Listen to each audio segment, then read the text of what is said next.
Nhà tuổi nhung mà lia đó giờ sa hin lồng sầm nhiều sòng khay đó này nó nóiยังไม่จอนโดนcho tụi cha nó nói với trong kỳ nàyยังไม่จอนโดนซ่อนขึ้นrồi cha tụi cha cho là nó nhon số lâuตัวนั้นsố lâuยาวย้อนหดกระสานตัวมาตัวnày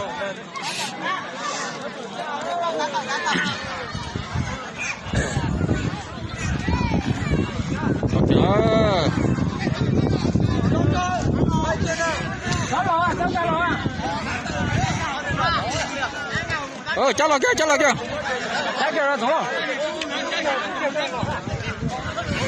cháu xứ nào đó cháu bây giờ đó cháu xứ này đó họ chỉ nói chuyện hay đó cháu cười nó đó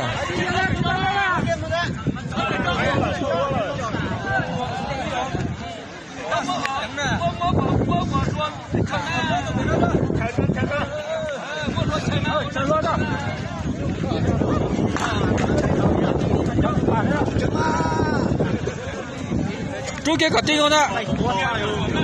Có cháu, tụi nhớ là nhà cháu.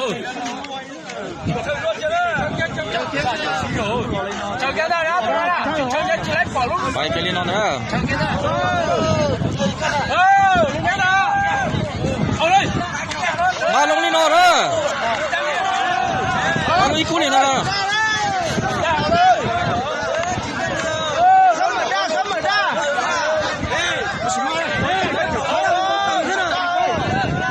Anh ta cho đấy đó.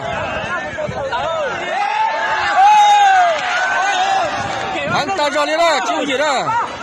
Cái hộp ba ơi, nó nhận được bao nhiêu hả? Trời tụi nhớ sắp bể đâu, phải sắp bể đâu, nhớ bể đâu.